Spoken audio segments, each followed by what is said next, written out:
Welcome to News Nation's Back Scroll, where we look back at our major news coverage on the most important topics and personalities of our time.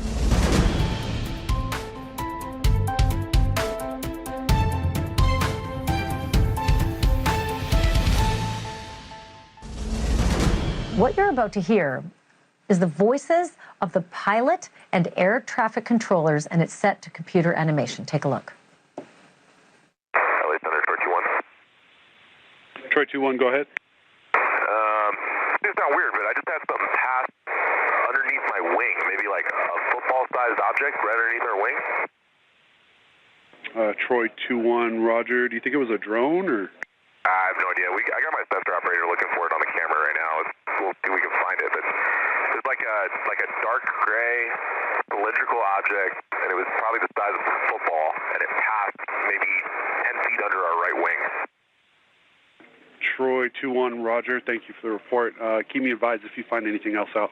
Yeah, we'll do. We're looking for it now. And so, correction. LA Center, Troy 2-1. We got something on air-to-air radar. We're trying to get visual on it. Troy 2-1, Roger. And LA Center 094, bearing from us for about 60 miles is where it is now. Troy 2-1, say again. 094 bearing from us, about 60 miles away is where we're picking it up now. LA 15, Troy 2-1, Roger, thank you. All right, this guy was stopped at 14 for him because we were busy. There was some UFO reported here, but that's all taken care of now, so you don't have to worry about it unless you want to talk to Aaron. It was earlier, but it's gone. I may not have to worry about it, but I am plenty worried about it. This is where I call in Ben Hansen to help me make heads or tails of this. Ben is a former FBI special agent and host of UFO Witness on Discovery Plus. He managed to secure that recording that you just heard because it was not made available to the public. Ben, what is your take? This is a really interesting case.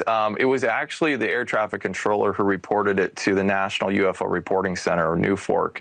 So NUFORC is actually cited in the FAA regs as one of the places where pilots can go to make reports. So first, we want to thank the controller for reporting it, and also for the pilots. This was a Homeland Security flight, actually. So they were on, I don't want to say covert, but they were on a mission, probably doing drug interdiction or something like that. And they're flying along and they see this thing. So very experienced pilots. Now this particular aircraft too is a Beechcraft 350C, which they've converted to include a very sensitive and complex radar array. So you see that dome on the top of it. It's actually there to track, drug traffickers and things like that. So when they call this thing in, this is about 2:30 in the afternoon. It's September 17th of last year. It's broad daylight. They got a good look at this thing, cylindrical, dark object that passes underneath their wings so close. So, I mean, obviously you can see there's big problems with that happening in controlled airspace like they were, and they weren't notified of any air traffic that was supposed to be in the area. So the animation, by the way, it's so realistic, I was caught off guard. Was that sort of made with the help of those who witnessed it so that it's as accurate as it can be? Well, in this case, my team has not spoken with the crew, as you can imagine, because the sensitivity of probably what they were doing on this mission, it wouldn't benefit them to come forward to talk to the public quite yet. We'd encourage it, yes, but this was our rendering of just based on the audio that we had. It's a guess, right? That object could have gone underneath from left to right, forward to back. We don't know, but we do know their description is pretty exact.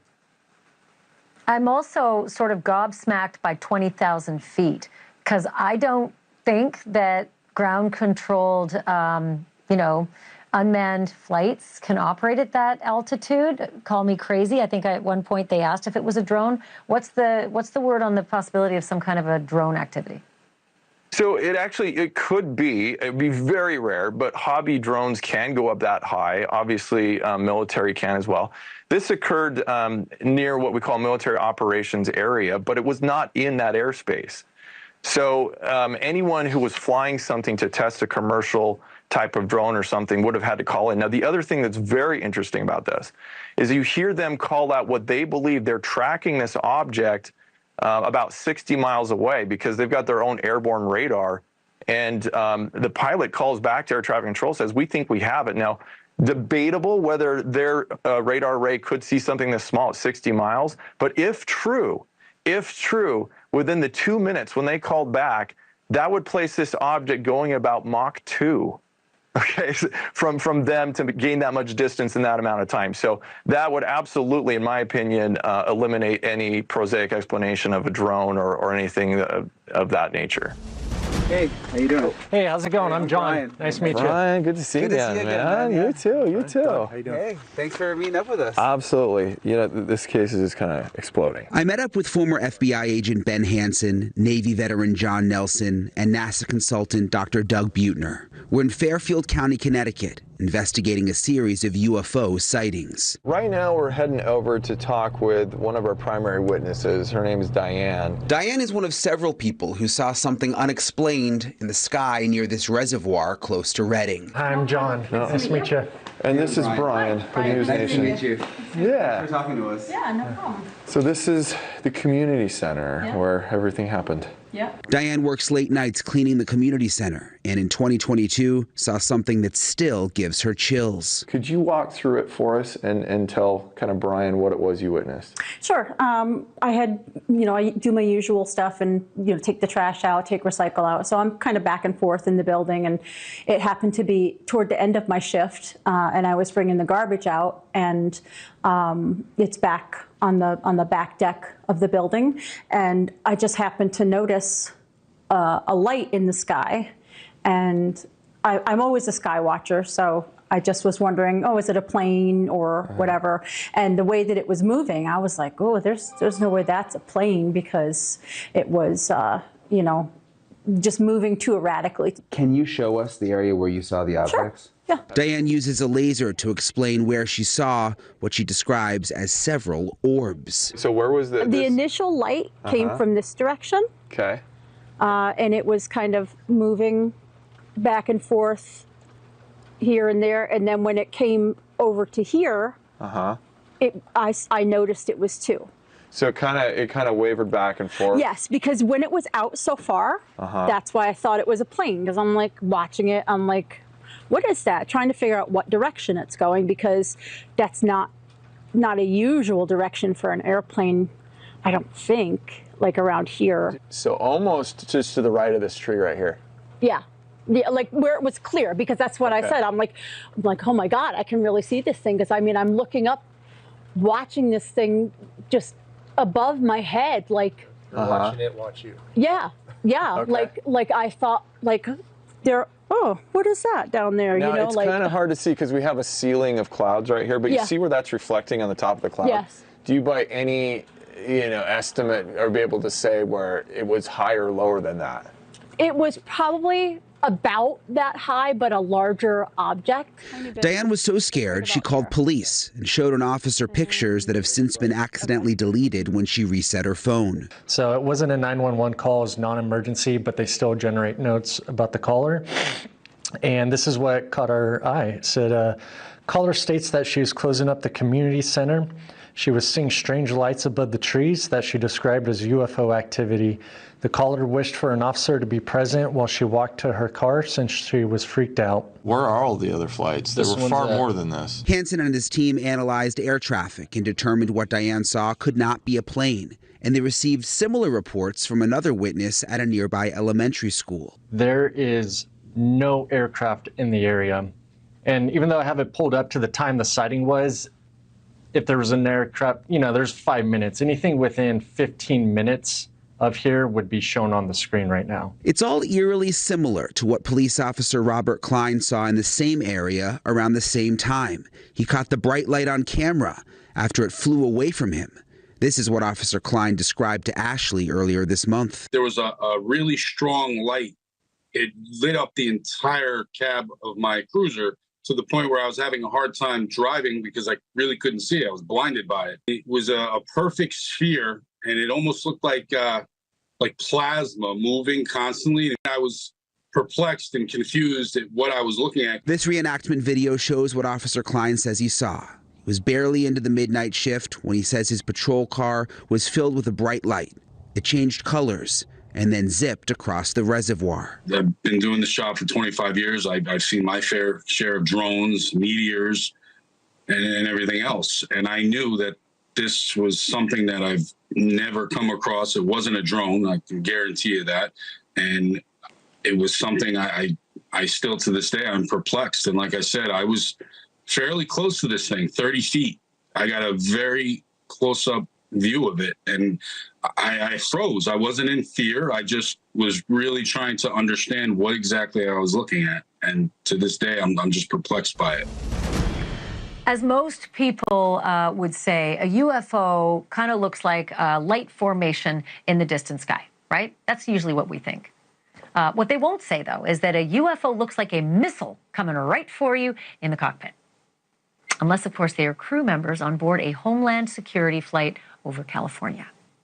Those guys will tell you exactly what they saw, and it sure did not look or act of this world.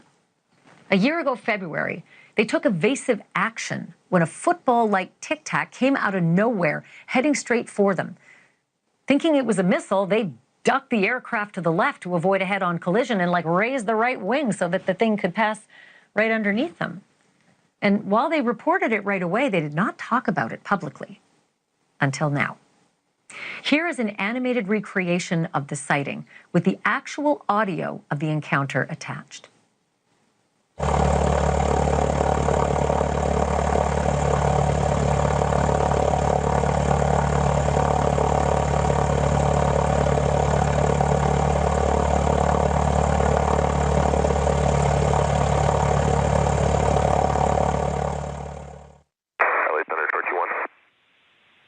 Troy 2-1, go ahead. It's not weird, but I just had something pass underneath my wing, maybe like a football-sized object right underneath our wing. Troy 2-1, Roger. Do you think it was a drone or? I have no idea. I got my sensor operator looking for it on the camera right now. We'll see if we can find it. But it's like a dark gray cylindrical object, and it was probably the size of a football, and it passed maybe 10 feet under our right wing. Troy 2-1, Roger. Thank you for the report. Keep me advised if you find anything else out. Yeah, we'll do. We're looking for it now. We got that animation from Ben Hansen, who's the host of UFO Witness on Discovery Plus. The people on that plane vouched for that animation, saying that is exactly what the incident looked like. Ben just interviewed a crew member, and Ben is here with me now live to talk about it. Holy cow. Wow, Ben, first of all, kudos to you for getting a crew member to talk, because that's one of the hardest things in this whole mystery, right, is to get somebody who's an actual witness to describe it, especially a reliable witness like these guys. But it's amazing that they described what they saw as thinking it was a surface-to-air missile. Yeah, so it was actually that first News Nation breaking news that we did with you that got them to connect with me. And I wanted to verify, because there is no video actually of this. They did try to attempt to video this with a camera that sits underneath the nose and the belly, but they didn't have time. I mean, this thing basically came at them at a 1 or 12 o'clock position and first appeared as a glint, like a flash. And then in an instant, the pilot had looked down at what they call the TCAS, which is their scope that tells them other air traffic in the area, didn't see anything, looks back up. And within that about 2 seconds, the thing has closed the distance so quickly that he instinctively reacts. In his mind, he's thinking someone is shooting a surface-to-air missile at us. So he takes evasive action. Okay, so then the next thing that's fascinating about that video, if we were to play the whole thing out long, is that these pilots are communicating with the ground and saying, this thing turned around and started coming back for us. That's my very inarticulate way of describing it. But tell me what they said happened when the thing, the Tic Tac, whatever it is, came back for them. So forgive the crudity of the model, but I didn't have time to have my animator redo the video. So here we have a model that's not the real plane, right, the type, but it's flying along. And as this Tic Tac is a jelly bean, actually, is heading towards them, they instinctively turn off the autopilot. So this sets off an alarm, instantly wakes up all the crew, what's going on, and banks to the left. Okay, so he pops up this wing enough because he thinks he's in a collision with this object. It passes, he believes, either directly under him or slightly off. It continues on behind them. So he gets the sensor operator involved, and they have a very sophisticated radar on board. See if you can find this thing. Well, that's where they believe they tracked an object, their same altitude, 20,000 feet, 60 miles behind them.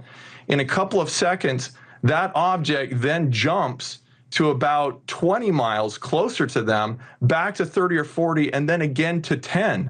It's like it's playing hopscotch back and forth, and they have no idea what this is. So obviously, I think most important question here would be, how did this crew member react, and what have they done with this information since, and how were they received delivering the news about what they went through?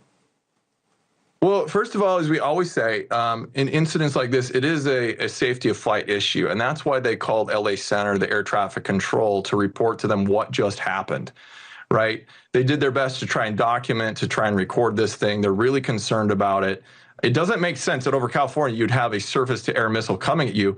But instinctively, I've been flying as a pilot, and I've had like a bird come towards my wing and pop that wing up really quick so I don't collide with it. That's a concern. Nobody should be flying at 20,000 feet unidentified. And this object had no means of visible propulsion. There was no smoke, no streak, no anything as it passes by. So how is it flying? And how is it going several times the speed of sound? And then hopping back and forth? It reminds us of the Navy Tic Tac video in 2004. Right? And they described that on radar covering 60 miles in mere seconds. So same, California coastline, same kind of description, a lot of similarities. Everyone's baffled about it. And we're hoping that officials take this seriously and look into it. Well, like I said, you can't get a more reliable witness than a crew from Homeland Security, pilots who literally had to protect themselves against it in terms of reporting. You and I are not finished talking about this.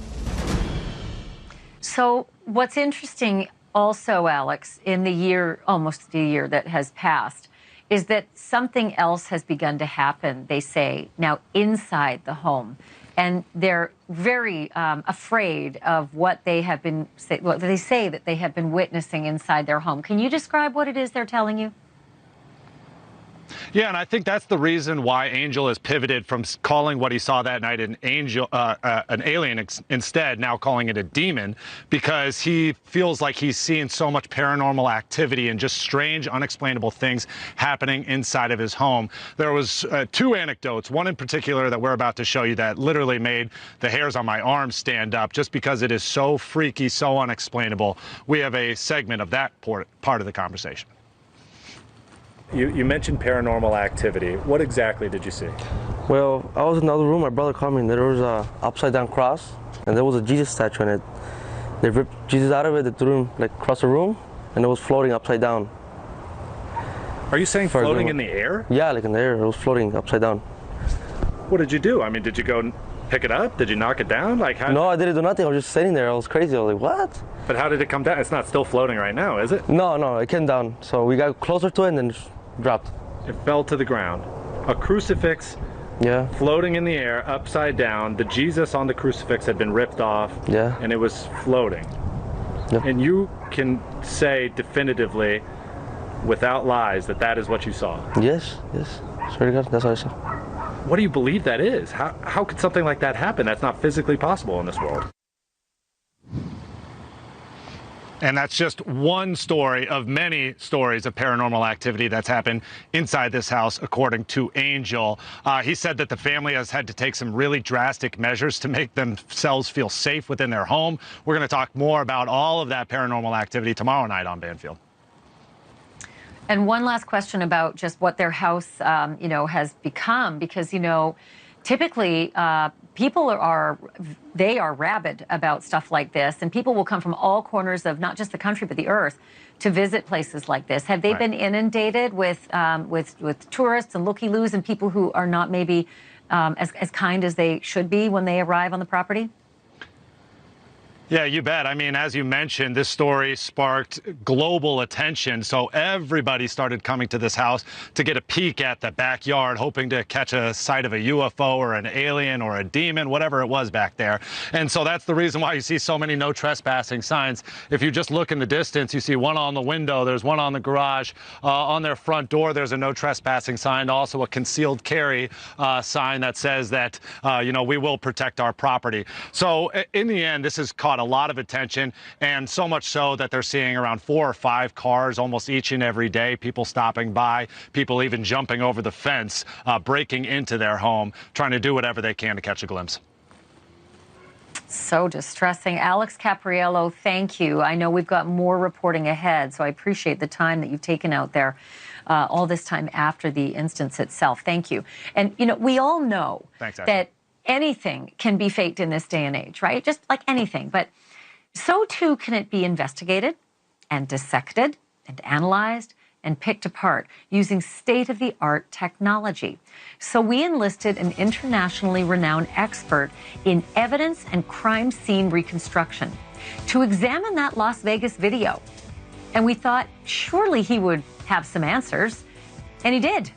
They just weren't the answers that we were expecting. The objects that we were seeing, they were spherical, and they were observed up to Mach 2, which is a very non-aerodynamic shape. It actually had 2 little objects that came out of the bottom of it, but other than that, no windows, no seams, no nothing. It's not just military pilots who are seeing UAPs in the skies. For decades, civilians on the ground have reported sightings from coast to coast. And like pilots, citizens have often faced stigma and ridicule when they tried to report what they saw. One of the most infamous mass sightings happened in the Berkshires back in 1969, when thousands of people reported seeing strange objects in the sky or sometimes just hovering directly overhead. The event was featured on the Netflix reboot of the docuseries Unsolved Mysteries. It silences commercial pilots who fear professional repercussions, discourages witnesses. That was actually pilot Ryan Graves who was testifying about that, about pilot stigma. You actually say your entire town was divided over the mass sighting in 1969 between those who saw and believed and those who didn't. Yeah, it was a tough go for a while, but so many saw it that I think that everyone kind of knew a grandmother or a child or a friend who had seen something. So it was tough, but you're right. There really is nowhere to go to get answers or a call you can make or a group that you can really go to say, look, I saw this, what do I do? And you have some answers for me. So you're kind of left hanging, you know, on your own. You also say that you and your family, you didn't just see something, you were physically impacted by whatever you saw in the sky. I want to play another part of the hearing where there's testimony discussing this kind of phenomena. Okay. Does the United States believe that there may be life outside of Earth? I don't have a position on that one way or the other to speak to today. What we believe is that there are unexplained aerial phenomena that have been cited and reported by pilots, Navy and Air Force, that these phenomena have, in some cases, had an impact on our training ranges. All right, that was not the right soundbite. That was John Kirby, who was also talking about the impact that sometimes these sightings have. At the hearing, there was discussion about the fact that some pilots felt physically reacted, and you had the same experience. Describe it for me. Oh yeah, we came within contact. There were 3 objects. We were in the middle of almost like a diamond type of thing, and or a pyramid, and it was almost as if there was a communication going on between the spheres themselves and probably the craft, maybe even that was in front of our vehicle. But when we got to the middle of these 3 objects, it felt like we were deep underwater, like someone just took us and shoved us at the bottom of a swimming pool, where these sounds just echoed, like when you tap on a side of a pool. That's kind of why I mentioned a pool, where it just kind of seemed extremely loud, where everything else was muted. And then there was this flash of light, and then, you know, crickets and the Acadians erupted and then went completely silent, like someone just flipped a switch off on life itself. It was that extreme. And then we came back to feeling ourselves again. And it all happened within, a moment's time to some degree. But to all of you collectively. Yes. Thanks so much for watching. Go to joinnn.com to find News Nation on your television provider. And don't forget to click the red subscribe button below to get more of News Nation's fact-driven, unbiased coverage.